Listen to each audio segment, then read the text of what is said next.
I've been waiting a long time for a good Fantastic Four movie. Mm-hmm. And they have had 4 shots at this. One by Roger Corman from the 80s that never made it to the silver screen, but you can catch it in bootleg. Every comic book fan has seen bootlegs of it. Absolutely. And it was rightfully never made it to the screen. It was less said about that movie, the better. Mm-hmm. In the early 2000s, Tim Story did 2 Fantastic Four films within 4 years. Fantastic Four and then Fantastic Four Rise of the Silver Surfer. They're very meh films. Very meh. They're competently made. That's the best you can say about those films. Yeah. And then 2015, there was a reboot of the Fantastic Four that tried to make them dark and gritty. Oh, yeah. And they just made them ugly and Young Drunk! Hey, welcome to the Micheaux Mission. 2 men, 1 podcast, every black film ever made. My name is Len, a.k.a. the Bat Tribble. And as always, I'm joined by my partner. Hey, this is Vincent Williams. Tonight, we are reviewing Little Man. Yeah. 2006, a Wayans brother joint. Mm-hmm. Written and directed by Keenan Ivory Wayans and Sean and Marlon Wayans, who also star in this film alongside Kerry Washington. A comedy just for you tonight here on the Micheaux Mission. But Yeah. as we are streaming live from Young Junk, Philadelphia's premier video podcast palace, to all points north, south, east, and west, including YouTube, where each and every one of you are out there in the chat. Hello, Missionaries. Good evening, one and all. We come to you today with a heavy heart because we have lost not 1, but 2 notable stars recently. And I'm going to take a moment real quick, Vincent, if you don't mind, to speak of one of the stars that we lost just today. And that is at the age of 76 years old, Ozzy Osbourne passed away. Now, I'm just pointing this out because I don't know how much Ozzy Osbourne may mean to the average missionary out there, but he is a name that definitely resonates in culture because of his music, his metal music with Black Sabbath, and along as a solo performer. He may ring out for people from his reality show, The Osbournes, which was a huge hit in the days of MTV, in the early days of reality TV. But he's a name, and I can't speak for you, Vincent, but he's a name that resonates for me because as I was growing up, I used to listen to the Howard Stern show on a regular, and Ozzy Osbourne was a frequent guest of the Howard Stern show. I'm not a huge fan of his music. I'm sure I know 1 or 2 of his songs, but I don't know them by name. I know that he bit a bat's head off on stage. That's what I know. But on the Howard Stern show, Ozzy Osbourne would get on there and he'd be Ozzy Osbourne. So he'd be slurring, he'd be speaking in, it hard English. You cannot, I'm wishing there were subtitles on the radio. But he was still 100% authentic as hell, right? And one moment resonates with me so deeply about Ozzy Osbourne. He was on the Howard Stern show to promote, I think, some concert that he had. Sure. And him and Howard Stern were busting it up. But it was a big day on a Howard Stern show because Paul McCartney was coming on to be interviewed. Okay. And Ozzy Osbourne, near the end of his interview with Howard, said, "Yeah, I'm hearing all this bustle. Yeah, it's for me. It's like, no, hey, we got Paul McCartney coming on." He's like, "Surely you know Paul McCartney." And Ozzy said, "I've never met the man. I've always wanted to meet the man. Would you mind if I meet him?" And sure. And this was the days of Howard was doing like the TV show, the E Network television show. So the cameras caught Ozzy Osbourne saying hello to Paul McCartney. And Ozzy Osbourne, you could tell, was a kid. Mm-hmm. He was literally a kid, like, "Oh my God, Paul McCartney, it's so pleasure to meet you." They sat down, they closed the door for a little bit and talked and everything like that. And then when Paul McCartney came on, Howard's like, yeah, you met Ozzy Osbourne. He was like, oh, he's a great chop. He's a great chop. And we chopped it up and had a good time. But he kept it like secret, whatever they talked about. But I just thought that was such a human, real moment, and it endeared Ozzy Osbourne to me ever since. And every time I saw him, he's been just 100% a very authentic dude. When his kids got into like a whole bunch of craziness on his show, he was outright, it was probably was the show is the problem. That probably was a mistake of mine to put them on the show at so young. He was very open and honest about that. He was open and honest about his issues with drugs, his health. I just really actually found a deep admiration for the guy, and I knew that he had some health challenges over the last few years. Even though he did one last big show just a few weeks ago, I think maybe a month ago, with a ton of like rock stars and metal stars on stage with him, and it was his last show, and to see that he passed not soon after, it's like he went out like he wanted to, like a G he was. So Ozzy Osbourne, much love. You should listen to some Black Sabbath. I know I have. I just don't know it by name. I know Iron Man. That man. That is befuddling.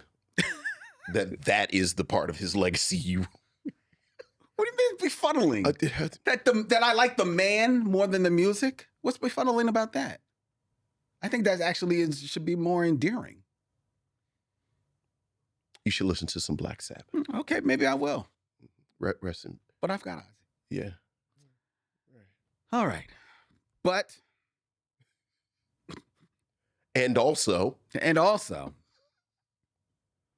There was the tragic loss yesterday that we found out that on Sunday, Malcolm Jamal Warner, Theo of The Cosby Show, passed away at the age of 54 years old due to a tragic accident off the shores of Costa Rica on vacation with his family.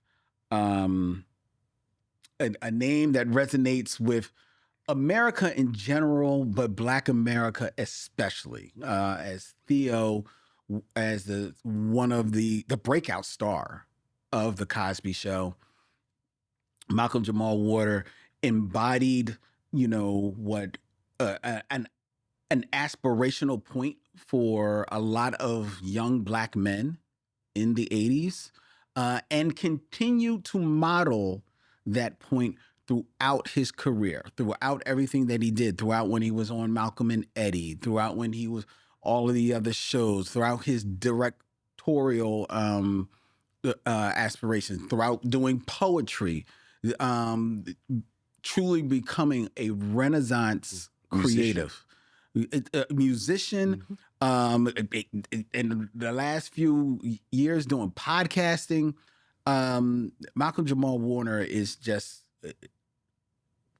what can you say? He really was a man who was a stand-up guy, a stand-up professional, and a beacon in Black culture.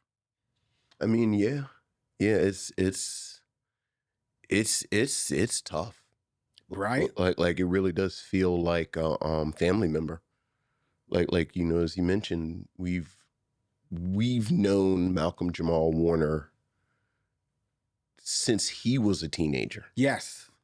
And since many of us were teenagers, I think. Yeah, because not only did we watch him grow up, many of us grew up with him. I know I did. I think we talk a lot on this show about Black humanity, and the importance of Black humanity and depictions of Black humanity. And we live in a country and a culture that, frankly, is very vested in dehumanizing us, frankly. Yep. Like so much of the way this country moves politically and socially, the foundation is the dehumanization of Black people. And in the 80s, when not only this generalized dehumanization, I think we were criminalizing black boys. Mm-hmm. You know, your thugs, your drug dealers, your super predators. You cannot overemphasize how important it was that Theo Huxtable was one of the biggest images in the world from the beginning to the end. Mm-hmm. And he was so human, you know, like he tried to get girls. Yeah. He'd get a girl, he'd lose a girl, he had trouble with homework, he would get his ear pierced, Mm-hmm. he, you know, wanted an expensive piece of clothing and couldn't get it, so he tried to get a knockoff.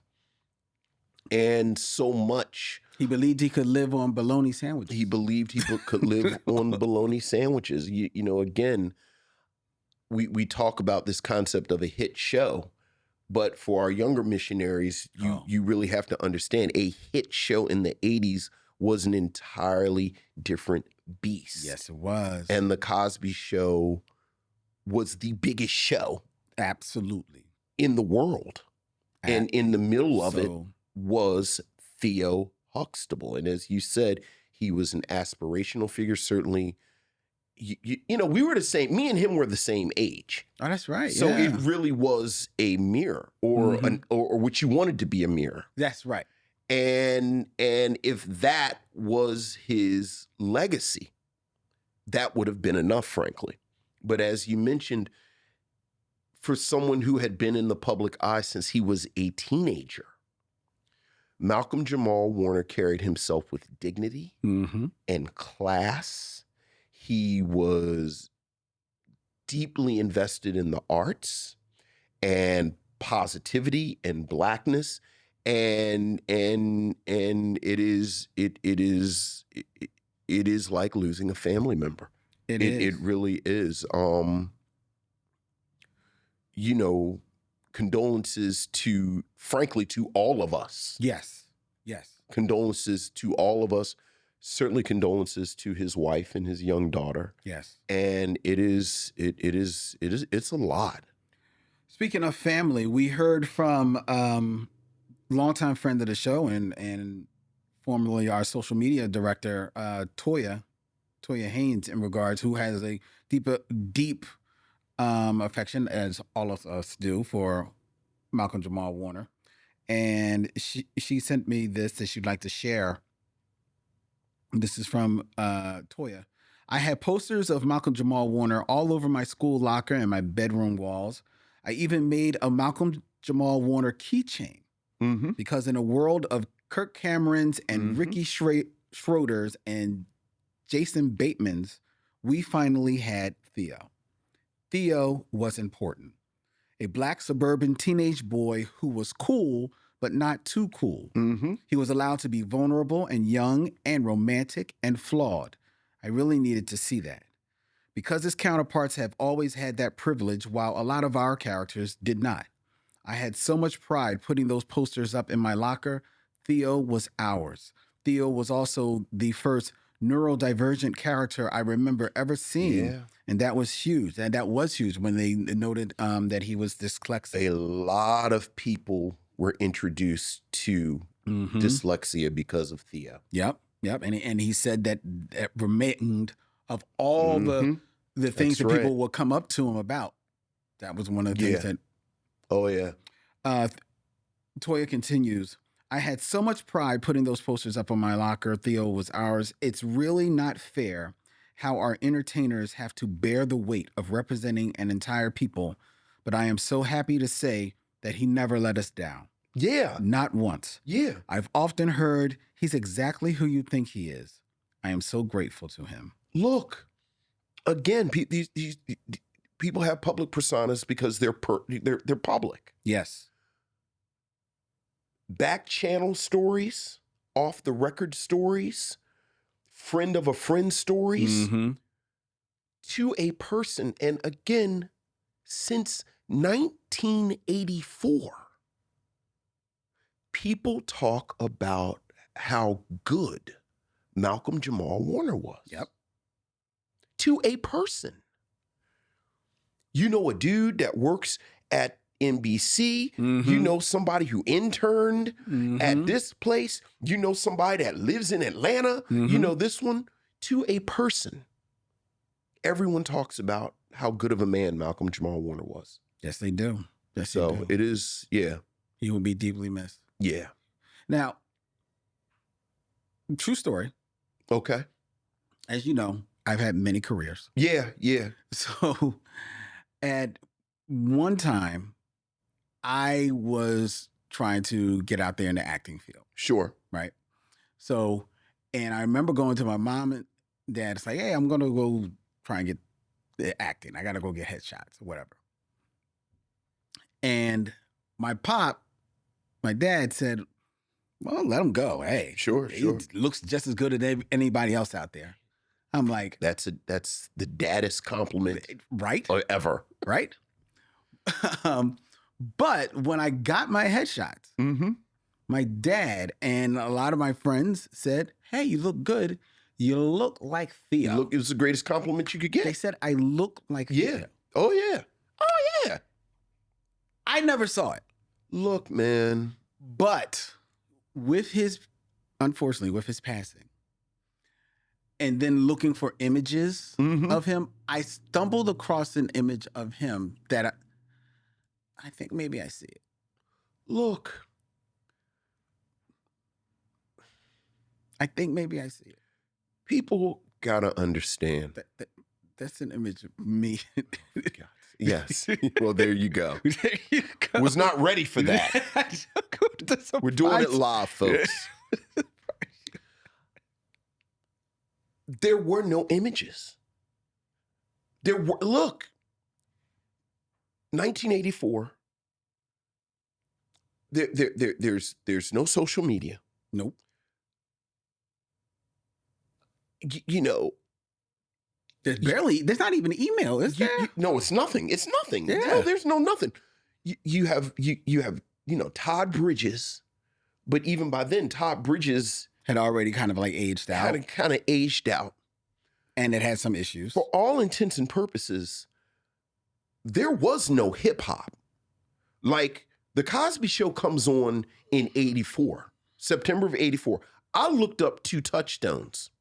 Breakin' came out that summer. Okay. Run DMC, the album Run DMC came out April of that year. Of 84? Of 84. King of Rock doesn't come out until the next year.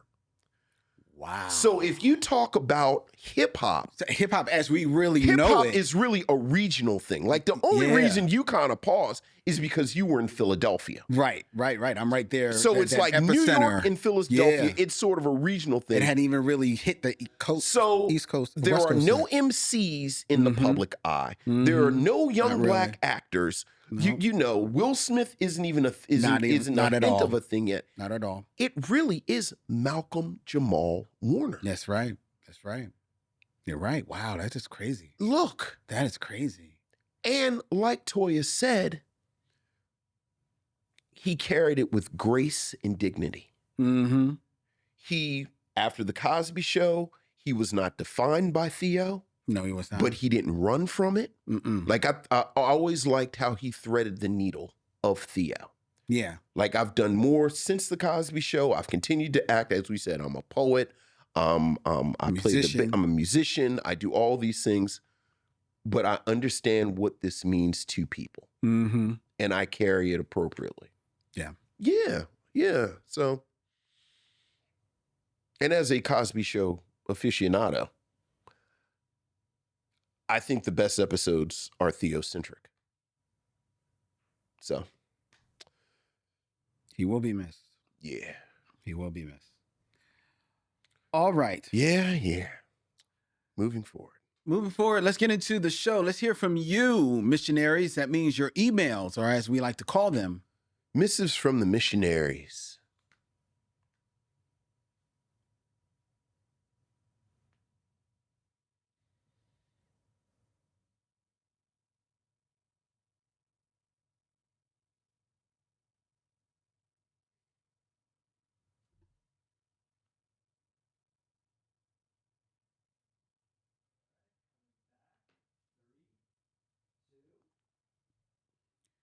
All right, Missives from the Missionaries. Vincent, we have an email from Steve Aldiss, Hey, Steve.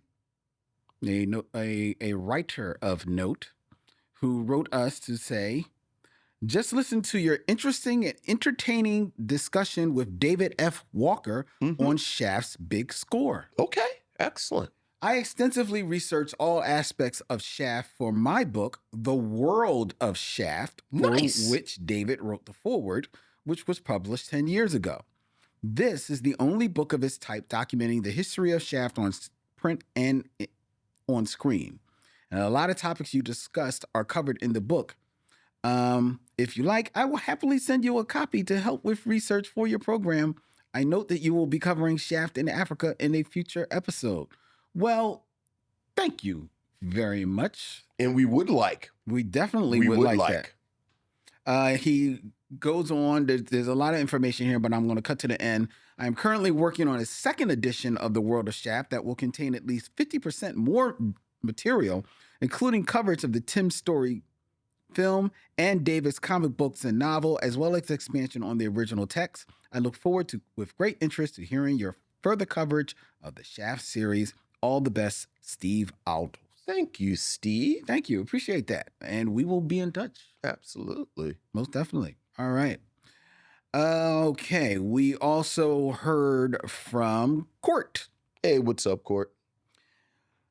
Greetings to Len Vince and Missionaries. I first want to say I enjoyed the Miss Juneteenth episode from July 2021. Yeah, with good movie. Maori Holmes and Denise Bleak. Mm-hmm. I'm glad that Len mentioned Miss Juneteenth to not only me, a viewer, but to the missionaries who haven't watched this beautiful, amazing film. Mm-hmm. The episode was hilarious, and it proves two things for me.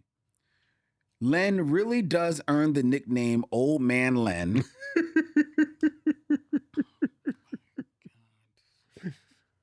Because I never knew he was older than Vincent. God. I like that. I was born. I don't know if I like all that loud music, though.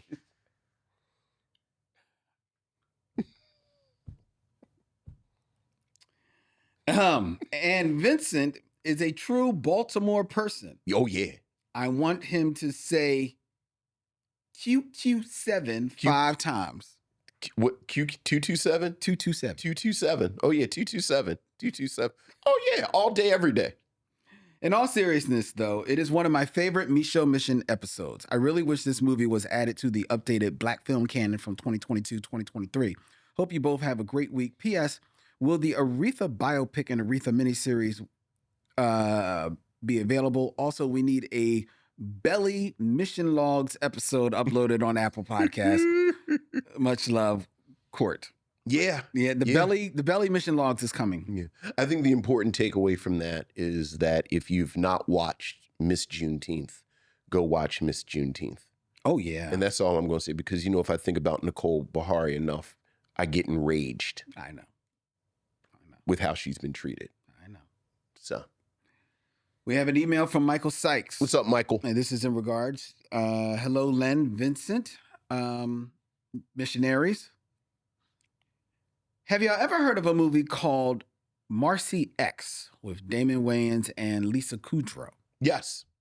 If so, let me know.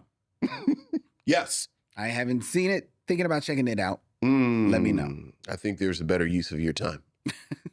This weekend, I watched Sinners for the third time, and I couldn't help but imagine, what if Quincy Jones had scored the film?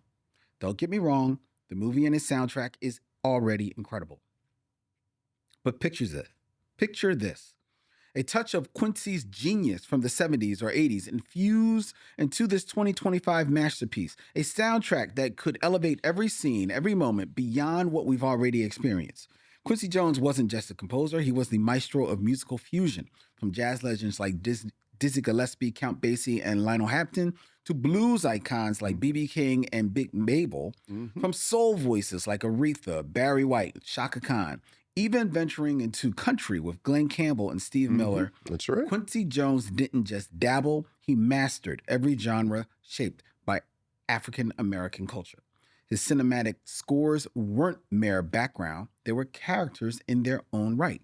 In the heat of the night, he wove blues, jazz, and bluegrass into a tapestry that heightened every emotion and every tension. Imagine that same brilliance layered over the world of Sinners, a melodic landscape so rich, so soulful, rooted deeply in history, yet vibrant with innovation. With Quincy behind the scenes, the music would breathe, transforming good scenes into unforgettable ones, lifting the narrative to emotional heights only he could reach. It's not just nostalgia. It's recognizing that Quincy's blend of heart, truth, and musical alchemy knew no bounds. His soundtracks didn't just underscore stories, they created worlds. And in Sinners, I couldn't help but feel we could have experienced something transcendent. So here's a possibility. What if we could channel Quincy's spirit into today's cinema? His legacy reminds us that when you dare to bring authenticity, courage, and genre-defying artistry to film, you don't just score a movie, you elevate it. Len and Vincent, what is your opinion on this? Also, what is your favorite Quincy Jones movie that he scored or his albums? As always, stay real, stay black, stay strong. Right on, brothers. Love your fan, Micheaux. All right,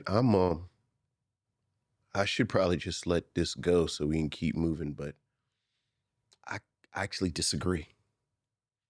I don't think Quincy Jones would have done as good of a job on the score of Sinners. And I'm basing that on his work. I think Quincy Jones always had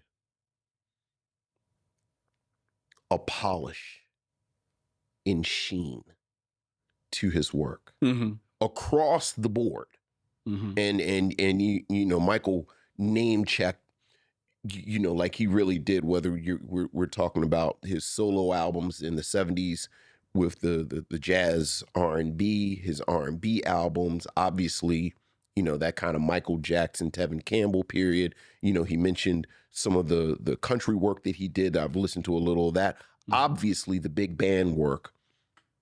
I think Quincy Jones, and even the heat of the night, which you know, I think Ray Charles does the best that he can to make that kind of bluesy. But I think when you listen to the heat of the night, the theme song, and certainly the score from the film, there is a real polish to it that I think one of the great things about Sinners is the messiness of it. Yeah. Like the dirt and the blood and the grit, and like you get the sense everybody in Sinners has calluses on their hands. Whether from being undead or dealing with cotton or playing the blues or whatever. And I don't know if I would choose Quincy Jones to do that. Yeah, I don't think so. I would either. And I think my reason is because Ludwig Göransson, who worked with Ryan Coogler on Sinners and worked with Ryan Coogler on all of his films. I was about to say that's basically part of his team. They're a partnership. Yeah, that's part of his right? team. Yeah. And I think when you think of the music of Ryan Coogler's films, they work hand in hand with the vibe that all the films have. And I think that is born because of the partnership that the two of them have. And I would see in this moment, especially a bigger name as Ryan Coogler is. Ryan Coogler working with Quincy Jones, Ryan Coogler's not working with Quincy Jones. He's saying, I got Quincy Jones on this doing my movie. What would you like to do, Mr. What do you want to do? Yeah. How does it sound to you? You know what I mean? Yeah. I think he's being a little bit more deferential. Yeah, but you know what? Even that, like I'm going to stick to, and I'll answer his question. I do think, in the 2 or 3 times that we've talked about Quincy Jones, we've said a version of what I'm about to say. Whether we're talking about, because he did like Change Your Habit, I think. Like I think Quincy Jones did the Change Your Habit. Oh, that's the Elvis Presley movie, right? No, not Change Your Habit. What's the Raymond St. Jacques? Oh, Change Your Mind or I know what you're talking about. Anyway, if not that, he does something on that level. Yeah. And then, obviously you've talked about like The Wiz, but my favorite Quincy Jones score is a film that we did that we both loved, where he elevates it like what I'm talking about, and that'd be Brother John. Like, I love the Brother John score, which I've quietly looked for. I found pieces and bits of it. It's interesting. I'm not even seeing Brother John listed. Oh, there it is. Brother John. Yeah. I actually, wow. I didn't know that he did the score for The Getaway. I do like The Getaway. Of course you do. I do like that. And I like the music for The Out of Towners. But and he did the movie for the music for The Split. The Split's We love another The Split. one. But again, there's this polish to it. Yeah. Like there's this, like, this is a film. Yeah. You know? Yeah. I honestly, of all of these, and I like a lot of the I'm looking at the films that he has done scores for, and he's done some good stuff. In The Heat of the Night, The Italian Job, the movies that we just mentioned, The Split, They Call Me Mr. Tibbs, did that, of course. Was I right about Change Your Mind? I'm looking under C. So it might not be Change Your Mind, but it's some random movie we watched that the movie wasn't that good, but then like Quincy Jones did the music, and we were like, it kind of elevated the whole thing. Yeah, I'm not seeing. Yeah, it might not be Change of. I'm not seeing that here as I'm looking through them. None of these are coming to my mind. But honestly, the Quincy Jones score that resonates to me the most, the best, and it's not for a movie. What is it? It's Sanford and Son. I mean, does he do the whole score? Or does he just do the he does theme? the music. Any original music on that show is Quincy Jones. So Right. even when, because they use pieces of it for some of the interstitials, Right. like transitions. So I would go there, and after that, I probably go Heat of the Night, because I do love the music in The Heat of the Night. Okay. I'm wrong, by the way. He didn't do the music. He didn't do it. It was Duke Ellington that did. I knew somebody did it. Oh, which one was that? Because Change Your Mind. Okay. Yeah, okay. Duke Ellington does Change Your Mind. Yeah. I knew it was something, because I was thinking, I was getting mixed up with Anatomy of a Murder. And I was like, well, that's Duke Ellington. That's Duke now. Ellington too. So why yes. am I thinking? So that's, Yeah. I knew it was some dumbass movie we Which is saw what that is. that the music was like, This is too good for this. it's like, why are we using this music for this? That's true. That's true. That's what it is.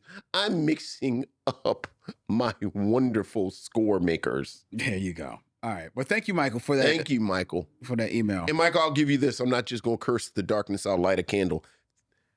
Adrian Young doing the Skinner score might have been interesting. All right. Good one.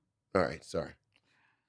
We have an email, of course, from Michael Lockett. Hey, Michael. Greetings, my brothers, fellow missionaries, lovers of Summer of Comics. First, I'd like to extend my condolences to the family, friends, and fans of Malcolm Jamal Warner. Yeah. This is a sobering loss because he is barely older than me.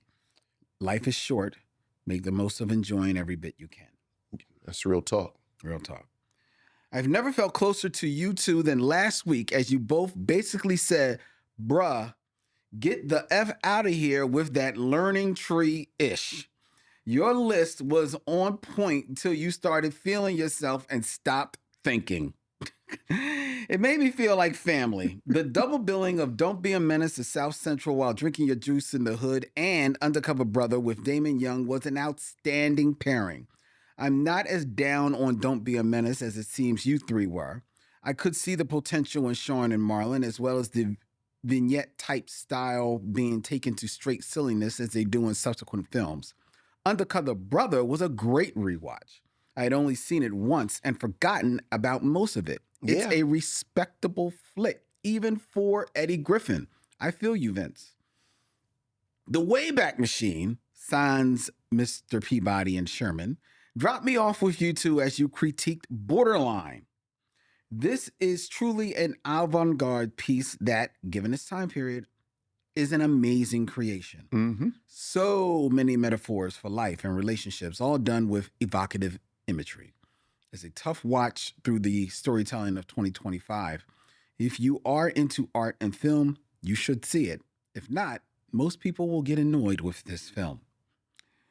Finally, I started compiling Vincent's white papers and wanted to know what I'm missing.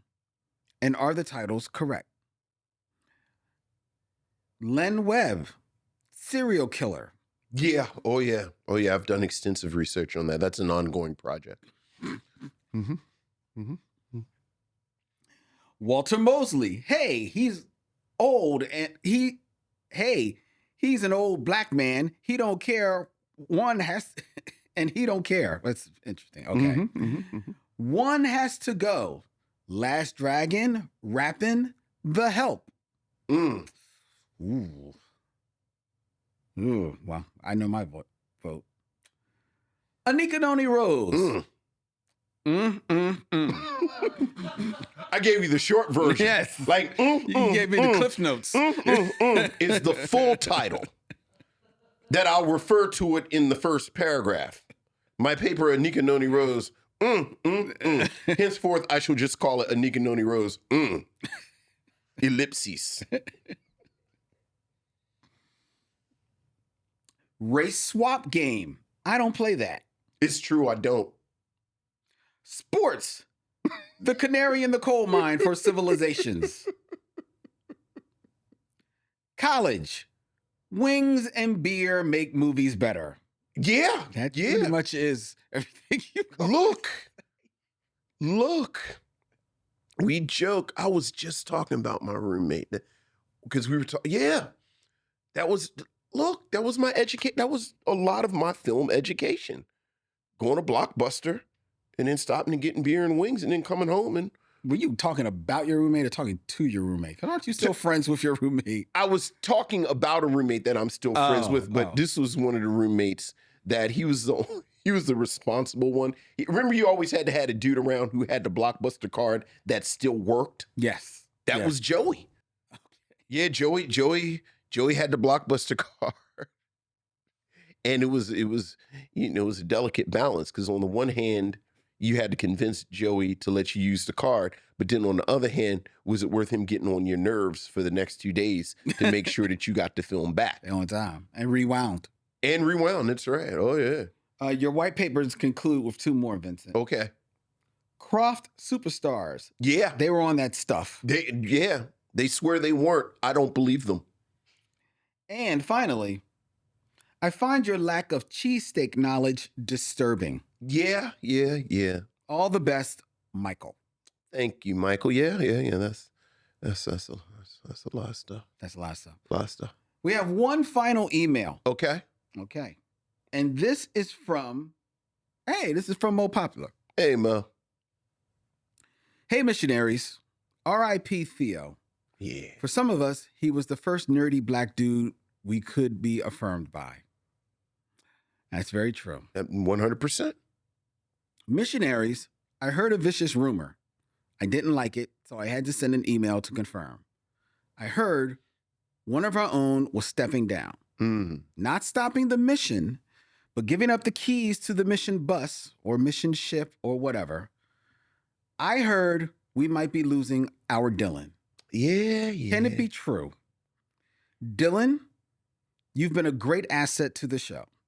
As producer and engineer, you've let Len and Vincent relax and lean into the show, which has made the show much better. It's real talk. You've pivoted on the dime when Len got a wild hair to, quote unquote, try something new. You stay focused during so many digressions, such as break fronts, 70s cartoon superheroes, and rules around the cookout. Yeah. And when I came by the studio and totally screwed up the Game of Kings, you were graceful and forgiving. It was great meeting you, Dylan. Wishing you the best on your future endeavors. You leave a large set of shoes to fill. You've added to the work of Black film criticism, and it's been appreciated. Your contributions to the Micheaux mission were felt and allow for the mission to continue. Thank you for your service, Mo Popular. Well, I guess Mo has buried the lead. Yeah. Tonight Cat's out the bag. is Dylan's last show here on the Micheaux Mission, as well as with Young Junk. Dylan is going to be taking his talents elsewhere. Yeah. And Young Junk is the lesser for it. It goes without saying that Dylan has been a huge part of our real, true transition to YouTube. It's true. He's been with us pretty much since maybe day 2. Yeah. Oh yeah. Junk. And he has become definitely has left his footprint on our show. I will miss him adding to this podcast in the very special way that he does.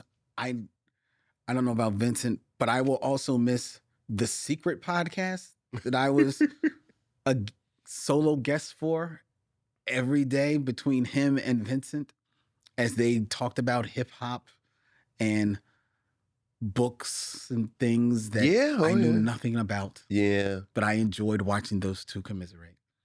I'm looking at the camera, but Dylan, you know how much you mean to me, bro.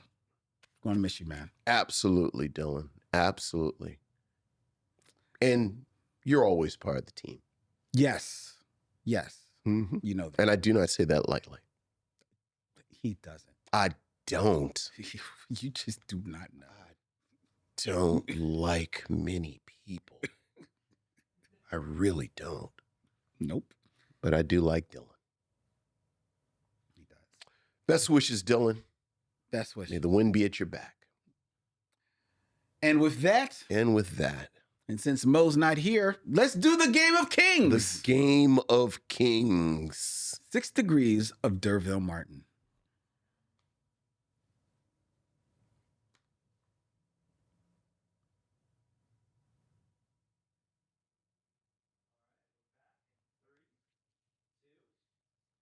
Six Degrees of D'Urville Martin, where I give Vincent 2 actors and he has 6 films or less to connect them to D'Urville Martin, another man gone, but not forgotten, and forever a member of the team. Always. So, keeping it in theme, Vincent, we are going to be reviewing Little Man. Yeah, we are. Today, which stars one Marlon and Sean Wayans. It does. So, in 6 films and less, We're going to do some brothers.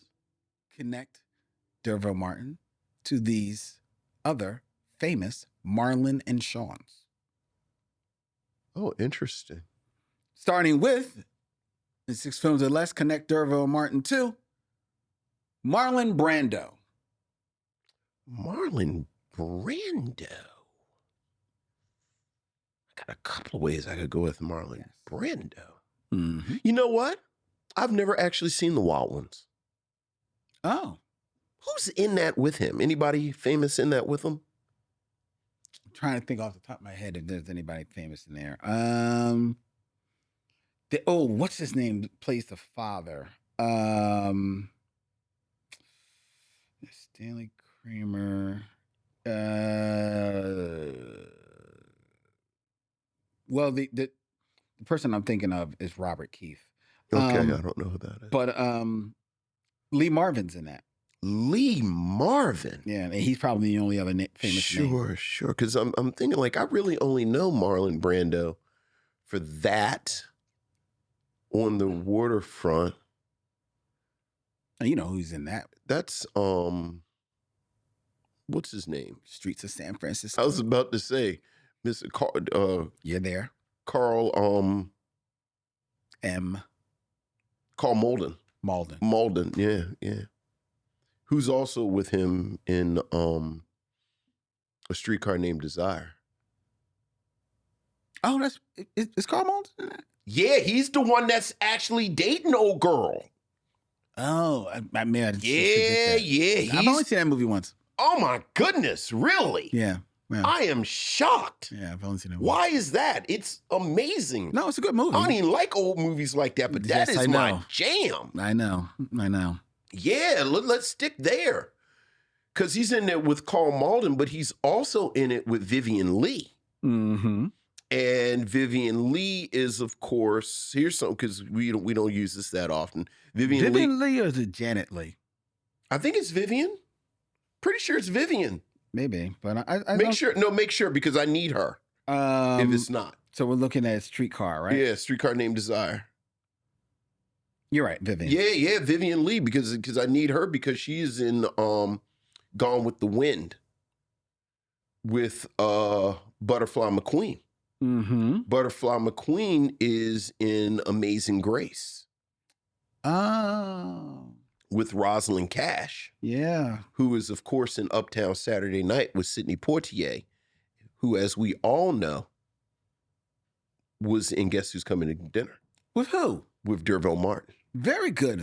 Yeah. How many was that? I felt like 8. I was talking. So it was Vivian Lee, Butterfly McQueen, Rosalind Cash. Yeah, so that's 4. Okay. Yeah. All right. Yeah, oh yeah. Very good. Oh my goodness, Len, Streetcar Named Desire is amazing. I like it. I've only seen it in totality once. Oh, and Marlon Brando is amazing in that. No, he is. Yeah. I mean, he is very good in that. I like him more in On the Waterfront. But he's good in the Streetcar. He's a good actor. I think he's pitiful in On the Waterfront. He's actually mean. Well, yeah. You know, like it really is that Tennessee Williams. Mm-hmm. Like there are no noble, proletariat poor dudes. Like poor dudes are mean and small, and they take advantage of those of us who are beautiful and see things and it's.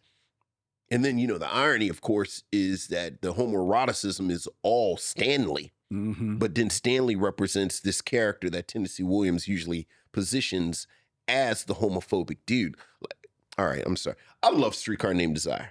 I can tell. Yeah. And I catch my students out every time I teach it because you know, the play is different than the movie. How so? Stella leaves him in the movie. Mm-hmm. She doesn't leave him in the play. Interesting. Yeah, like Tennessee Williams, like, nah, the way this works is that she stays with him because the world is ugly and brutal and nasty. Interesting. So, like, you know, every now and then. That doesn't play well, so that I can see before the chat GPT, like the kids would try and watch the movie or something. And it's like, no, not Tennessee Williams. No, it is ugly and mean. And she stays with him because she's also a coward. Interesting. But yeah, Carl Malden is dating an old girl, and it's like, how old are you? Well, yeah, because she's got the stuff on the. You know, I only like 5 old movies, but I like them a lot. The ones I like. What old movies do you like? So is that you know I love my musicals. You know I love my 2-3 musicals. All the ones. Okay, so it's a Streetcar Named Desire. Yes. What, 7 Brides and 7 Brothers? Oh yeah. Well, you know my musicals is 7 Brides for 7 Brothers. My Fair Lady is one of my favorite movies of all time. You get on me. Okay, go ahead. You know West Side Story, of course. Okay. You dare talk about it's science fiction, but it's old. The Day the Earth Stood Still. Okay. I give you that. Is one of my favorite joints of all time. Touch of Evil. Yes. Do you like The Third Man? I don't like it as much as Touch of Evil, but okay. I like it. Okay. I like it. Okay. If I never watch The Third Man again, I'll be all right. Okay. Strangers on a Train. Yes. I actually think Citizen Kane is great. Citizen Kane is a fantastic film. Citizen Kane is actually a great film. I know we all kind of, but you know. No, it is legitimately a great film. It's a great film story. And it's a great film just cinematically. Yeah, oh yeah. It's outstanding. Oh yeah. And you get on me. Look, I'm not an old movie guy, but the ones I like, and I am actually shocked that you've only seen Streetcar Named Desire once, because it really is. That cast crackles. Okay. So, all right, but go ahead. Who's next? All right. Next. In 6 films or less. Okay. Connect D'Urville Martin to this famous Sean. Okay. You may not consider him famous. Okay. Sean Ashmore. Well, first of all, I don't know who that is. Sean Ashmore, actually. I need a picture. That is Sean Ashmore. Oh, right. Someone said Kirkland Brand. He's the Kirkland Brand version of the dude from Lord of the Rings. Fair enough, but he's not in Lord of the Rings. No, he's not, but he is Iceman. He is Iceman. He is Iceman. Because I said, why is the Lord of the Rings dude Iceman? People were like, that's not the Lord of the Rings dude. And I was like, oh, okay. I think that's very unfair. He doesn't even look like any of them. He does look. No, he doesn't. He's like a little puckish white guy. You just got puckish. White blindness. He does not look like him. He's puckish. He does not. He does not, Vincent. He looks like he does a little dance. He looks puckish. Jesus. All right. All right. So, of course, I'm going to go to Halle Berry. Let's see if I get to her interesting. He's kind of puckish. He's not puckish. The man's 6'9". Is he really? No. I was about to say. All right. Derville Martin.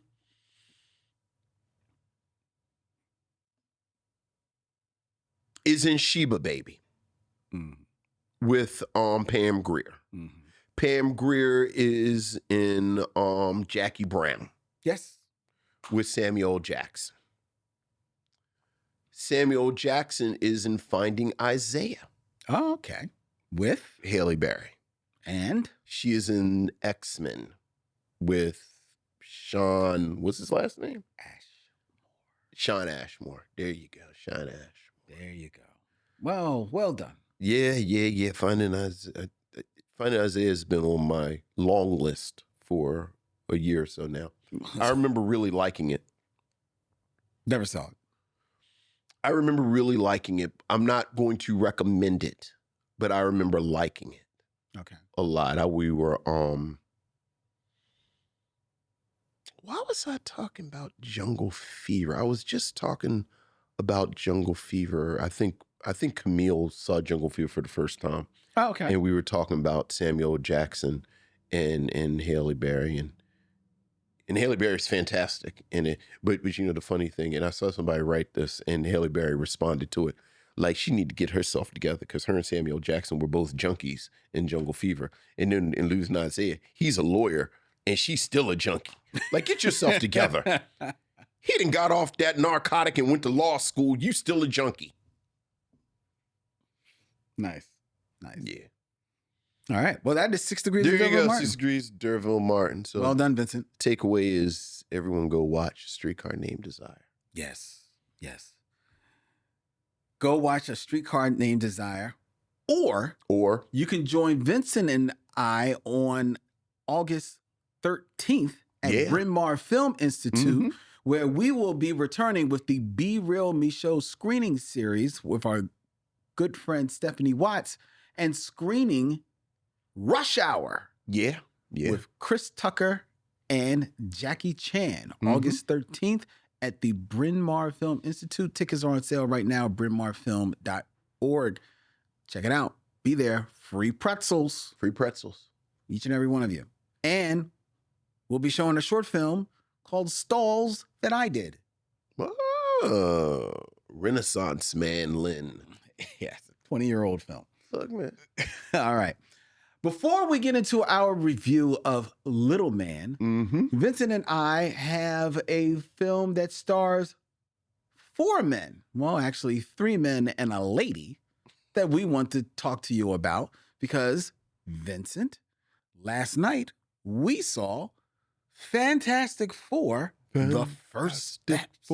Yes, and the embargo is lifted. The embargo is lifted, so we can give our review. We are going to first give our thoughts on the film, and then we'll dive just, not hardcore, but there may be some spoilers after that, just letting you know, okay? Some small spoilers. No, nothing big out of the bag. I think pretty much the story has been told. It's not a lot to spoil, actually. Yeah, I forgot. Like, I'm curious to see what it is that you think is a spoiler. Well, I actually am remembering that Galactus is in the trailer. Yeah, oh yeah. So... yeah, at least a shadow. Yeah. So there you go. So I will start. Yeah. Because, you know, as fans of the Micheaux Mission probably know that I, not only Vincent and I are huge comic book fans, but I'm a huge Batman fan. But second only to Batman, as far as in the world of comic books, I am a Fantastic Four fan. Okay. That is my favorite comic book outside of Batman. People listening who value your judgment, the best run? Fantastic Four? What's the run that people should read? I don't really like comics like that. I kind of keep my toe on this thing. I value Len's opinion. He says his thing. What's the run of Fantastic Four I should read? The one that people will be able to read and appreciate is John Byrne's run. Okay. It's a little dated because it's from the 80s, but the art holds up. The story holds up. It is accessible. So I would say John Byrne's run. After that choice. Then go pick up Jonathan Hickman's run. Okay. That's what I would say. All right, but please continue. But being a Fantastic Four fan, I've been waiting a long time for a good Fantastic Four movie. And they have had 4 shots at this. One by Roger Corman from the 80s that never made it to the silver screen, but you can catch it in bootleg. Every comic book fan has seen bootlegs of it. Absolutely. And it was rightfully never made it to the screen. It was less said about that movie, the better. In the early 2000s, Tim Story did 2 Fantastic Four films within 4 years. Fantastic Four and then Fantastic Four Rise of the Silver Surfer. They're very meh films. Very meh. They're competently made. That's the best you can say about those films. Yeah. And then 2015, there was a reboot of the Fantastic Four that tried to make them dark and gritty. Oh, yeah. And they just made them ugly and shitty. Yeah. And it was horrible. And now we have the Fantastic Four. Now, finally, under Marvel's Studios control, because for a long time they were with 20th Century Fox through all of those permutations. But now they are under Marvel Studios control, and they have a film directed by Matt Shakman, which premieres this week, starring Pedro Pascal, Vanessa Kirby, Joseph Quinn, and Eben Moss Baccarat as the Fantastic Four, battling their greatest enemy, Galactus. Well, their second greatest enemy. I'll just say, the second greatest enemy. Also featuring the birth of their son. It is a film that is more or less a period piece, because while it is set in this multiverse world of Marvel, it is set on another Earth, but it's set in the 60s with a very kitschy, futuristic, but 60s Mad Men-ish type of aesthetic to it. A lot of Art Deco going around. It is a fantastic looking film.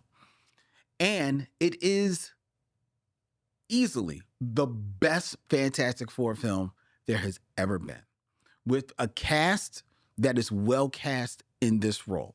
The second they said Pedro Pascal was going to be Mr. Fantastic, I was like, I am in, because I am a Pedro Pascal fan.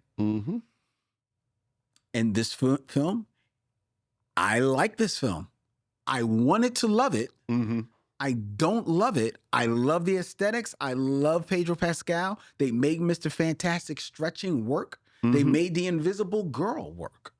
They even made Johnny Storm, the Human Torch, lighting up as the Human Torch work. There were other things about the film that just kind of knocked it down a little bit for me. And I liked it a lot. I didn't love it. A lot of people said when The Incredibles, Pixar's The Incredibles came out, Brad Bird, who's the writer and director of that film, was unapologetic that he kind of like took his inspiration for The Incredibles from the Fantastic Four. Yeah. And you can see that this film owes a lot to The Incredibles, including the music, because both films feature music by Michael Giacchino. And it's a fantastic music. It's perfect. You already started humming it. The Fantastic Four. Oh, yeah. It's an earwig. So there's a lot of it that is smartly done. But I walk away just not loving it as much as I wanted to. I mean, you're going to tell us why, or is that a secret? I think the reason why I didn't love it is because I don't feel that the chemistry that they wanted to show between the actors, who I think are all well cast for the most part for their roles, I don't think it played well in the direction. Some of the over talking over each other didn't resonate with me. Pedro Pascal, I think, is perfectly cast as Mr. Richards, but the Mr. Richards that I see on screen, I thought was not as... I'll take that back. He was fine. He was fine because he wasn't the problem. The problem with the film is a lot of the films and the motivations of the plot revolves around Johnny Storm, the Human Torch's character, and Joseph Quinn, who I don't mind as an actor. I saw him in a Quiet Place day one, and he was great in that with Lupita Nyong'o. But in this, I just don't buy him as Johnny Storm at all. Okay. It starts with this wig by Tyler Perry that he has on his head, and then it just goes on to this dopey face that he has. I just didn't believe him in that role, but a lot of the film hinges on you believing him in that role, and I didn't believe him. The look of Ben Grimm as the Thing looks great. The voice by Eben Bakra from The Bear. From The Bear. Yeah. His voice is on point. I think he maybe undersells a couple of the moments. I would have liked him maybe be a little bit more animated at times. But I also think that while the Thing himself looks good, he doesn't feel in the room. He doesn't feel like he feels like a piece of special effects as opposed to actually feeling like a person, akin to the Hulk in most of the Marvel films. I feel the Hulk in that room. I don't feel the Thing in this room. It's a good, yeah. I don't feel him in that room, and they don't try and hide him, so he's there. And they have fun with him, like they dress him up in clothes and everything like that. But even then, when they dress him up in the clothes look like special effects on him. They don't look like clothes on him, and it just would take me out of the film a lot. That's a good point. To that point, I think it would have fit in with the aesthetic more. I mean, frankly, if they'd have just done practical effects, like figure out how to make this work with a suit. You know, my partner said that exact same thing. Like just put somebody in it and have him voice it. But she said that's why she missed the Michael Chiklis version from. I also love the Fantastic Four as a concept, and as someone who did what they say people do, ask the question that you really want to answer. I think the first here you go. Here's my second hot take of the evening. I think Citizen Kane is a great film. I think the first 100 issues of the Fantastic Four with Stan Lee and Jack Kirby is the greatest run of comics ever done. Okay. Like, I think if you want to know why people love this form, the first 100 issues of the Fantastic Four has everything. By this form, you mean comic books? Comic books. Okay. Like the way we talk about comic books as an American art form, the first 100 issues of the Fantastic Four are perfect. Okay. Having said that, I think the makers of this film agreed with me because so much of the aesthetic, so much of the look draws from that, which in my mind is the smartest thing about doing the Fantastic Four. I think the Fantastic Four, like, I think of something like Green Lantern, or like there's a character named Adam Strange. Like, I think there are some concepts that pop the best when they are set in the period in which they were created. Okay. And I think the Fantastic Four, what has been missing from the adaptations that you talked about, is that they try to modernize it, they try this, and I think when you take the Fantastic Four out of this kind of retro 60s context, it loses a lot about what makes the Fantastic Four special. So I love the fact that for all intents and purposes, this was a period piece. I have to say for all intents and purposes, because at no point in the film did they say it's 1963. That's right. Like it's a parallel planet. So this might just be what the planet looks like, which I'm assuming that's what it's going to, because at one point they're going to pull it all together. So I loved everything about the look of the film, and I think that's the complete star of the film. I think as someone who also loves the Fantastic Four, we talked about this a little bit earlier before we start taping. I am not a fan of Galactus as a narrative device because it's a non-starter. Like part of what I said when I said what are the spoilers? Like he's not going to eat Earth. Right. Like spoiler, Galactus doesn't eat Earth. Right. And there's nothing to punch. So once you get kind of past the spectacle of look at this big thing, it's not a lot there. And then, you got to deal with Silver Surfer. And if Silver Surfer is done the way Silver Surfer is supposed to be done, and you even see this in my 100 issues, he takes over the story. Yeah. And then the Fantastic Four become supporting characters. And, they don't want to do that. So then they kind of change the character and in a lot of ways take away what's special about Silver Surfer. So there's this big hole in the middle of the actual plot for me where I found myself not caring about the actual story. And that, in my mind, is what made me like it, not love it.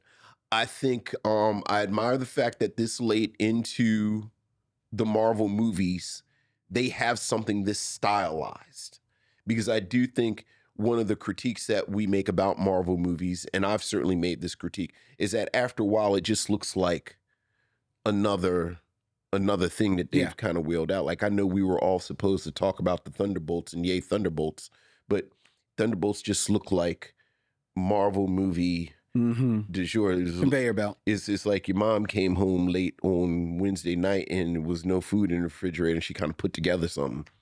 But so I love the look of it. I actually like the cast a lot. Not going to get into the weeds too much, but I like this Johnny because he's kind of a meathead. Yeah, you said that. Because I think you look at the history of the Fantastic Four, there's a moment where Johnny becomes like almost this himbo and this pretty boy. But I never really liked that Johnny. Like I like the Jack Kirby, Stan Lee, where he's a gearhead, he's kind of a knucklehead. He's basically Sue's little brother. I was going to say he's brother Johnny. Right, he's brother Johnny. Everybody's little brother. So I like that. I feel bad for the movie because they're situating it as this sort of foundation of the next kind of development in the movie. And to answer, a couple of questions I've seen, I don't think it's fair for it to be situated like this, much like Superman was. Like, I think Superman was a much better suited film for this is the foundation for the next stuff. Like I actually would rather they had kind of kept this separate. Like I would have loved 2 or 3 Fantastic Four movies where I don't need them to meet Black Widow in Namor and in Ms. Marvel. Like I would rather it be its own thing, but the machine is the machine. The machine is the machine. But I liked it. I liked it, much like you. I didn't love it, but I liked it. And the parts that I liked a lot. So would you recommend someone go see it? I think they should see it. I mean, I do think for the spectacle of it all, it is still something worth seeing. I think and I think that it's a fun time at the movies. It's an enjoyable times in the movies. And this is a selling point. It's not that long. It's not 2 hours. Look, again, that is a selling point. Right. I will say this. This is a spoiler, and I'm gonna spoil this so people don't become like me. Part of the reason I think the first 100 issues of the Fantastic Four is the greatest run of comics ever is the sheer amount of ideas. Well, yes, that is all that you get from that, like Namor, the Inhumans, Black Panther, Doctor Doom, Mole Man, Galactus, Silver Surfer, like the sheer amount of ideas that you get in there. If you're like me, you're going to go in there looking for references to a lot of this stuff, and it's not there. Yeah. The only reason, and then I see there's a question from Robert Monroe, and I'm actually going to we're wrapping it up. Yeah. The only reason I don't choose the Kirby Lee above Byrne, and I know some people, and I think I've even heard you say this, that some of Byrne feels like maybe like just redoing. Yeah, it's just cleaned up Kirby Lee, right? Which frankly is what he says. And fair enough. Yeah. Fair enough. But the only reason I would still I don't choose Lee and Kirby is because the ideas are there. I'm not a great fan of Stan Lee's writing because he does the dialogue. Of course. There. And maybe it's just because of the times in which I was raised. I don't like all of the characterizations there, especially what they did with Sue Storm. They don't do anything with Sue Storm. I mean, it's 1960. Okay, but what you want? You say it's. Look, you know what? Here, bruh. You want to land on that it was 1960s and this is what happens, right? But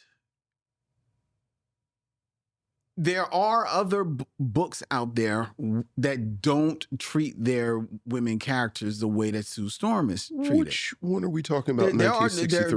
There are a lot that do, but there are some that don't. And your beloved Byrne has her trying to hook up with him when she's 12. What? Remember the John Byrne? We really got to get off. The John Byrne one is when she meets him when she's like 12, 13, and he's a graduate student. And she says, I'm going to marry him one day.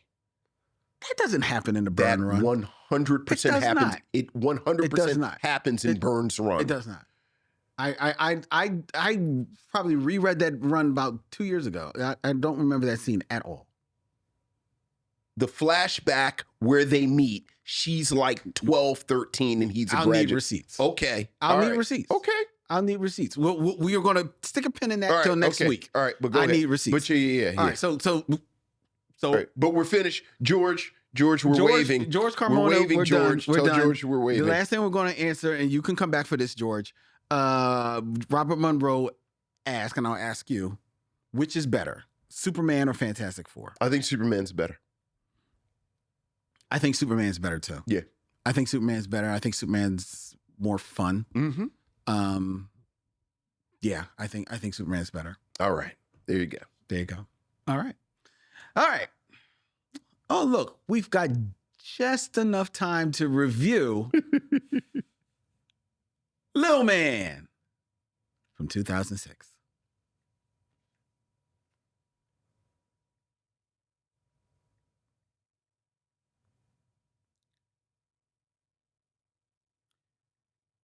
Little Man, a 2006 American comedy directed by Keenan Ivory Wayans, co-wrote and co-produced by Marlon and Sean Wayans, who also star in the film that features Kerry Washington, John Witherspoon, Tracy Morgan, Chaz Palminteri, Lachlan Monroe, and one Molly Shannon.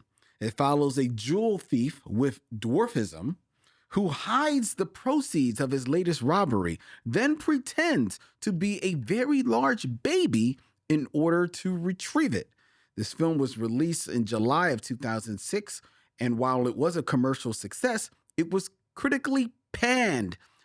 However, it is an award-winning film as it walked home with not one, not two, but 3 Golden Raspberry Awards.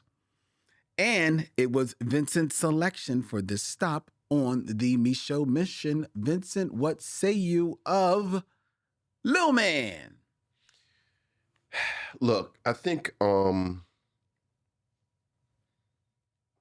thing about the Wayans brothers, and when I say the Wayans brothers, I'm speaking specifically of the younger brothers.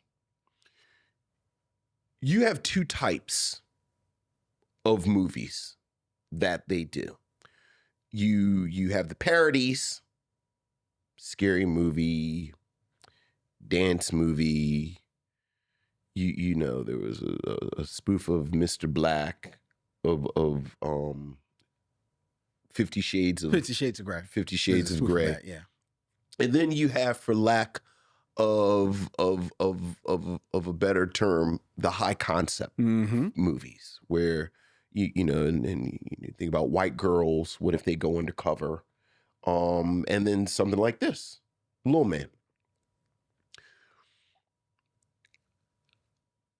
I'm realizing I generally don't like parody as a form, because it's I think it's inherently lazy.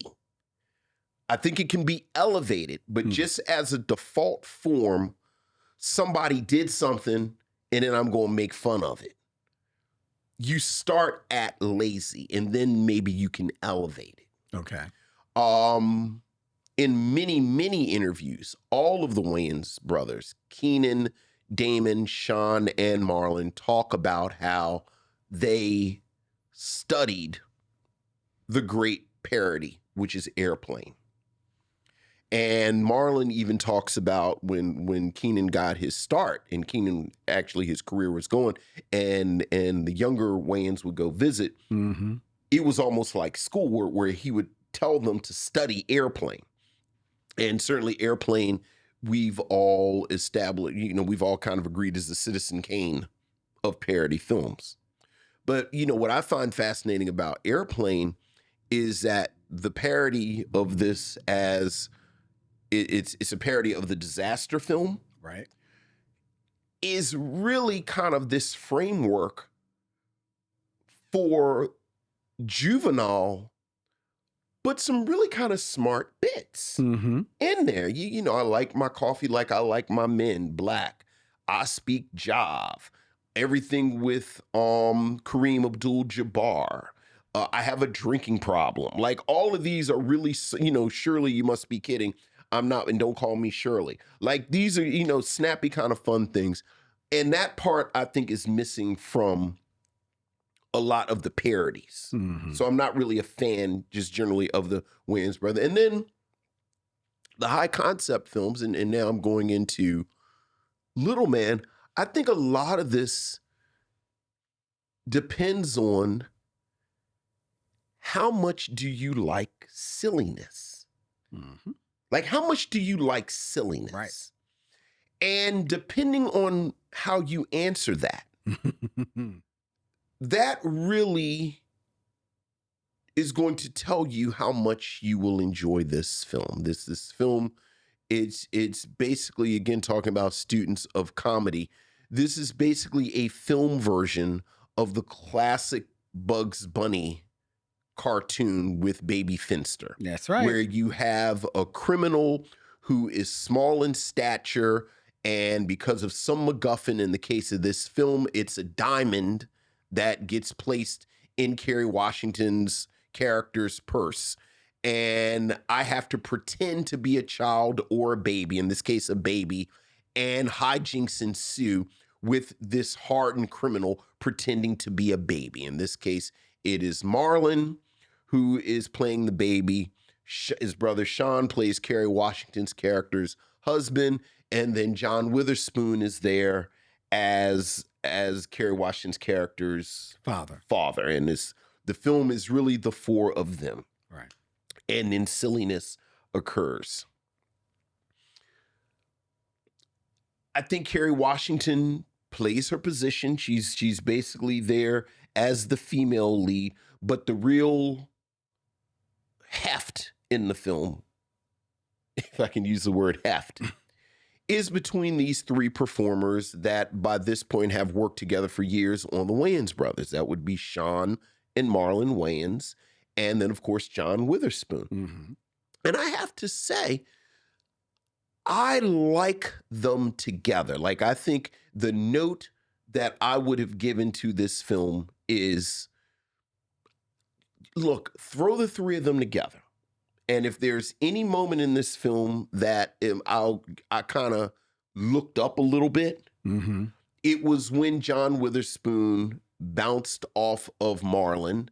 And quite honestly, the conceit that John Witherspoon is a father-in-law who doesn't necessarily like Sean's character that much, I thought it was a bit of a flit of a spark with them two. Distractingly skinny Tracy Morgan plays a criminal in here. And you know, he's sort of there, nothing really there. Chaz Palminteri shows up as Chaz Palminteri, Italian gangster type, for 2 or 3 scenes. And he's like, I hope they didn't spend too much money to get Chaz Palminteri, because they could have gotten Chaz Palminteri type to play Chaz Palminteri type. The jokes are exactly what you think the jokes are. You know, at some point there's a baby with a human-sized penis joke. There's some boob jokes. You know, frankly, there's a bit of a joke that, if you think about it longer than 30 seconds, is like, is this sexual assault that I'm just seeing? But, you know, I think back to it being juvenile, the film does not want you to think, nor does it expect you to think about this at all. I was kind of fascinated by this sort of time capsule that is 2006. So at this point, the Wayans are comedy royalty. Yeah. There are alumni from In Living Color, Saturday Night Live, and Mad TV, each for a scene. And they all show up, and you can tell they show up because the Wayans have asked them to show up. Yeah. And that's kind of interesting, just outside of the quality of the film. But again, if you don't mind silly films, I think this film is nothing more than what it aspired to be. And if you look at it through that lens, I thought it was perfectly serviceable. Put that on the box set. You're Little Man, perfectly serviceable. You are a quotesmith, Vincent. Yeah, I in general am not a fan of just silly for silly's sake films, right? But they are a dime a dozen out there. And there's no reason why that there can't be a genre of black film, a lane for black creatives who just want to go and make silly black film. Right. Silly comedies. And I think Sean and Marlon Wayans, that is the lane in which they have carved themselves an empire, right? They've got their own like highway. It's their expressway, right? So God bless them for that. That being said, though,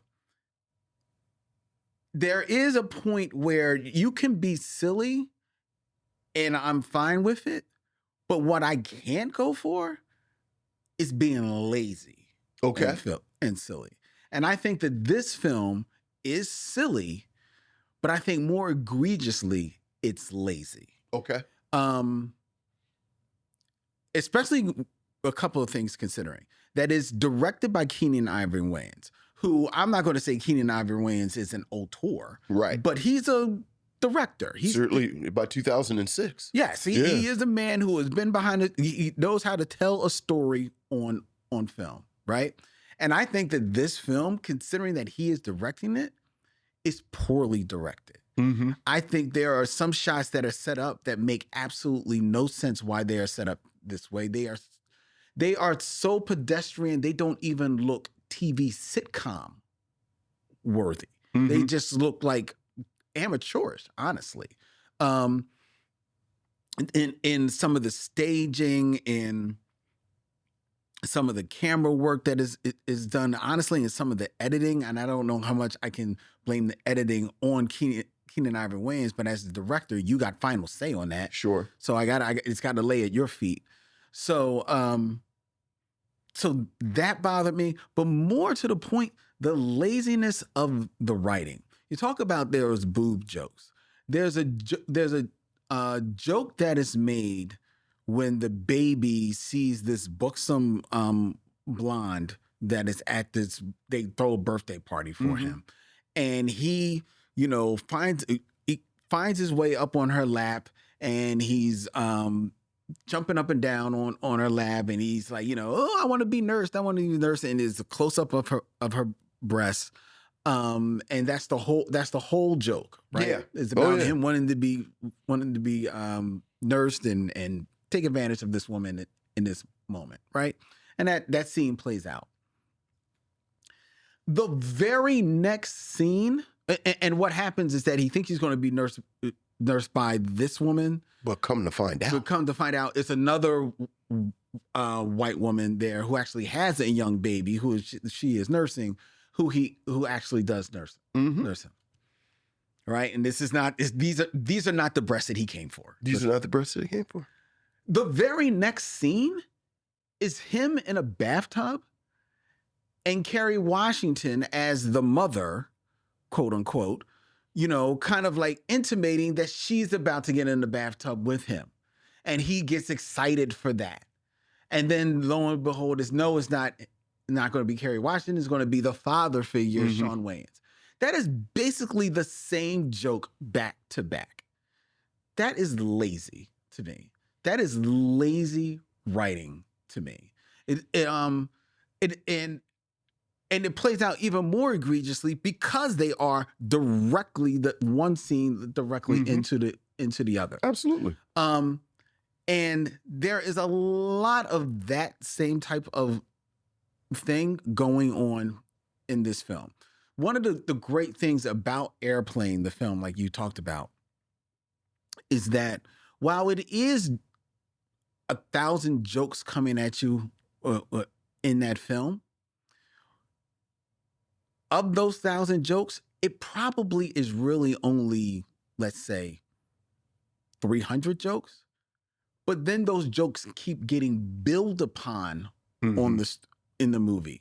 So like Peter Graves' character in the beginning is talking about, like, hey, have you ever, like drank milk from a baby or what? Some stupid thing. To by the end of the movie, it's totally insane. Same with the Kareem Abdul-Jabbar character. Same with the woman talking jive. That's the smartness of that movie. Picked a bad week to quit sniffing glue. Exactly. In this film, they don't even trust their jokes that much because they are just throwing them all against the wall and they're just moving on to the next thing. So they don't even trust that, hey, we can maybe build upon this. This can be a bit of the story in this film. And that is endemic of a lot of their movies. You get away with it to a degree in something like Don't Be a Menace, which is basically trying to be a spoof of an entire genre of films. Right. So it turns in basically to the Saturday Night Live of gangster movie parodies. Right. But Little Man, films like White Chicks, which are a high concept, which means that they are first and foremost built on a concept, but that concept is placed upon a story. Right. You've got to trust in your story first, and then you've got to have your jokes service the story. They don't have the trust in doing that. And I think, especially by 2006, they are just lazy at it, and they're just walking, they're just sleepwalking through the movie. I've said it before, unfortunately, because he keeps making films and that we are going to review. I'm going to keep saying it. Shawn Wayans does not belong at the lead of anything. He adds absolutely nothing to this film. I do not find him funny. Whatever chemistry you think you see between him and Marlon, perhaps there's some because they're brothers, but I really don't see it at all. He just comes off as just this blank slate on screen. This person that's standing in between John Witherspoon and Marlon Wayans. And I found him just, I didn't even find him annoying. I just found him in the way. Like, just get out of the way. Like, I would have so much more loved to see more Tracy Morgan and Marlon Wayans dynamic and that being built upon, because you lose Tracy Morgan because you've got to stay with the Wayans brothers so much in the film. I think this is a terrible defense of Shawn. It's almost a version of part of my defense, and it's only part because, you know, I'm a champion of Diana Ross in The Wiz. But I think Shawn works in a way that Diana Ross works in The Wiz, where, like, part of my argument for Diana Ross in The Wiz is that she has to be in The Wiz if you want to get Michael Jackson like the joy and the exuberance of Michael Jackson is dependent on Diana Ross being there. Even in this film, I like Marlon with Tracy Morgan, but even within this film, I think there is a looseness to Marlon when he's with Shawn that is, I'll take what you said a step further. I think it is 100% because they are brothers. Mm-hmm. And if there's a defense of Shawn Wayans in front of the camera, because to be clear, we talked about this last week, I honestly think Shawn Wayans should follow the path of Keenen, because they all agree. They all say Shawn is a writer and this, like, he should stay behind the camera. But I also think that Marlon likes working with Shawn. Okay. And if you like Marlon, you kind of got to take Shawn. Like you gotta take Shawn if you want Marlon. Like, if you want Marlon, you know, Marlon, you got to bring your brother.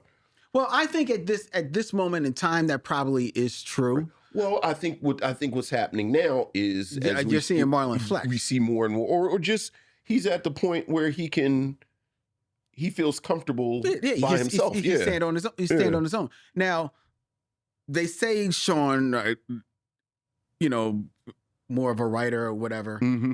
If this is the evidence of it, then, you know, I need to see the evidence of it. I guess what I have a hard time with is figuring out my line between lazy and silly. I like your observation that it's basically the same joke between the boob joke and the bath joke. But I think you get a different visual with the boob joke and the bath joke. And to Shawn's defense, like, you actually get a moment of physical comedy with Shawn, because now he's getting in the bathtub and this, that, and the other. Look, man, none of this is like none of this is Uptown Saturday Night. But I if you were 11, dare I say 12, would that doubling of the joke have bothered you, or would that have made you laugh? Well, first of all, if you were 11 or 12, you couldn't see this film. I mean, right, I know it's rated R, and certainly 12-year-olds aren't watching rated R movies. Okay, but still, right. The fact is, again, if you were 11 or 12, because let's be clear, I think the target audience for this Wayans category that we're talking about is a hard 13. See, I disagree. I don't think that's their target audience. What do you think that's the level of their humor. What do you think their target audience is? I think their target audience is the adults, because this movie was a success, who do like this humor. I don't. And God bless them if they do. But there are adults in the room who love this humor. Then they have not to be that guy, but they have a 13-year-old sense of humor. Like, I think this is the aesthetic. Okay, but still, that's their target audience is the adults, though. It's not. Yeah, but they're adults who think like kids. Like, if you think farts and boobs and dick jokes are the height of comedy, you have a juvenile sense of humor. So, okay, you're 18, you're 19, you're 37, you're 13. I think that is the and I think if a dick joke cracks you up, this doubling of bits that you're talking about not only doesn't bother you, but you like it. It's a variation of a theme. No, yeah. You're right. I get boobs and butts, and then you get the cherry on top, then you get the fart joke right after. We gonna make our own jacuzzi. And you know me, I'm always keeping track. It's like, okay, I got a dick joke, I got a fart joke. Right. I did not get a funny accent. Like, I didn't get a funny foreigner accent, nor did I get a gay joke.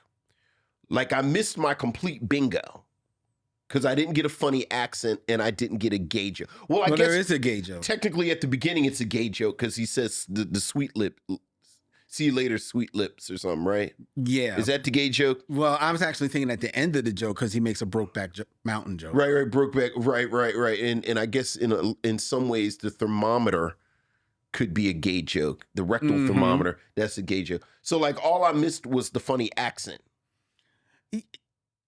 And I would have gotten juvenile humor bingo that I always play. And mincing words a little bit, you can like that type of humor and recognize that it's not the height of humor.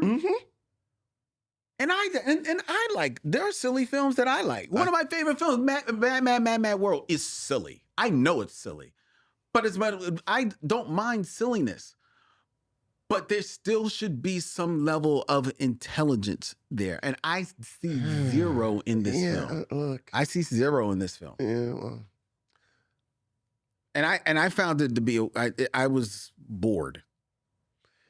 Yeah, I wasn't bored. I think it moved, it moved from piece to piece. Like, I wasn't interested, but I wasn't bored. Well. But then I realized, again, this is not my thing. Like, this is just not my thing. Like, I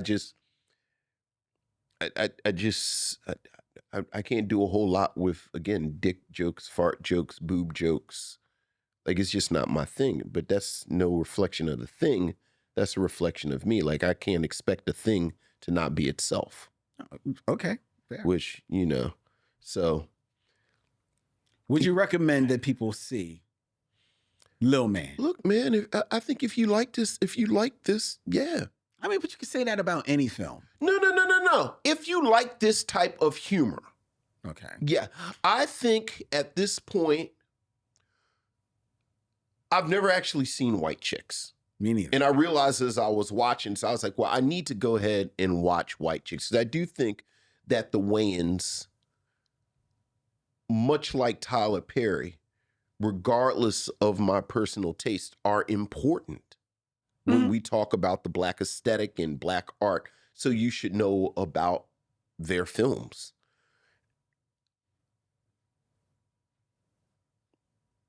To be brutally honest, I don't have a big enough frame of reference to say where. Like, I've seen 2 Scream films.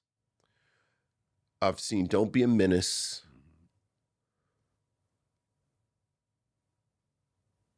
I feel like I'm missing something. Well, 50 Shades of Black. I didn't see 50 Shades of Black. I just know it another exists. one that you've seen? Yeah.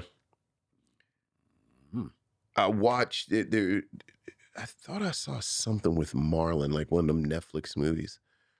But I don't think this is any better do you think Scream was better than this? Not Scream. Scary Movie? Do you think there you go. There you go. Now we got a frame of reference. Do you think Scary Movie was better than this? A, because I do. Yes. B, how much better than this do you think Scary Movie was? I think Scary Movie is better than this because it's basically a parody movie. Mm-hmm. So it's joke from joke to joke. But I think it is, I think in that setting, these just jokes for joke's sakes work better.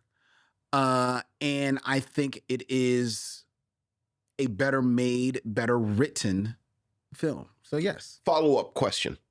Is there someone who would like Scary Movie and like this is my jam? Mm-hmm. Would they dislike this film, do you think?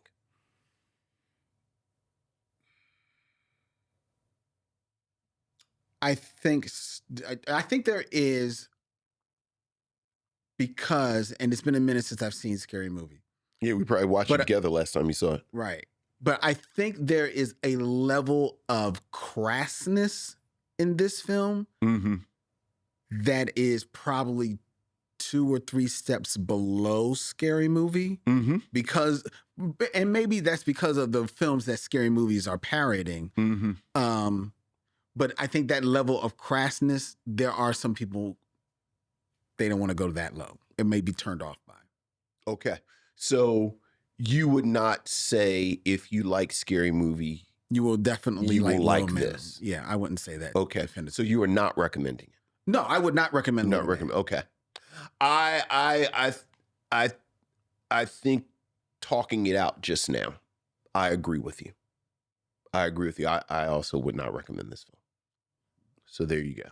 There you go. Before we tell you what we're going to be reviewing next week here on the Micheaux Mission, I invite you. I realize I don't know what we're reviewing next week. You know? Oh, yeah, I'm real tapped in. I'm like, oh, boy, we'll go watch this. Wait, you'll love this one. All right. Before we tell you, though, I invite you to have your voice heard. Email us at micheauxmission@gmail.com. That's micheauxmission@gmail.com. You can always find the Micheaux Mission on the social media of your choice, whether or not it be Instagram, TikTok, or Threads. We're on Threads. Yes, we are. You can find us at Micheaux Mission. You can always subscribe to the Micheaux Mission wherever you find podcasts, including YouTube, where you can subscribe, hit the bell, and be notified of when we go live and when we put up all of our videos and all of our wonderful shorts. Shout out to each and every one of you who likes and loves and all of them and leaves all of the comments. We have a, excuse me, in August, we're going to do one show where instead of email, we're just going to go through a lot of our YouTube comments. We got some good ones for you, Vincent. All right. Hey, they got words for you, bro. So wait till you hear all that. So shout out to each and every one of you who likes all of that and who joins us every 7 p.m. live on Tuesdays from Young Chunk, Philadelphia's premier video podcast palace, where we stream live. If you want to book yourself in one of the fabulous studios that they have here, you can go to youngjunk.com and get yourself in. All right. The Micheaux Mission is also a proud member of The Podglomerate. ThePodglomerate.com. They make podcasts work, such as ours, which will be returning next Tuesday, June 29th, with a new annual, no, you know what? I'm going to do this quarterly feature here on the Micheaux Mission as we go 1 degree of D'Urville Martin. That's right. It's a D'Urville Martin film next week. And boy, this is the one. As we review D'Urville Martin and Billy D. Williams in the final come down. The final come down. Next week. Nice. Have you ever seen it? Nope. I don't know if I've seen the I feel whole like thing. I know all the stars by now. I know. It's only 2 that matter. It's only 2 that matter. Next week here on the Micheaux Mission. Until then, he's Vincent. I'm Len. And in parting, we say, We'll see you when it's time to meet again. Young John!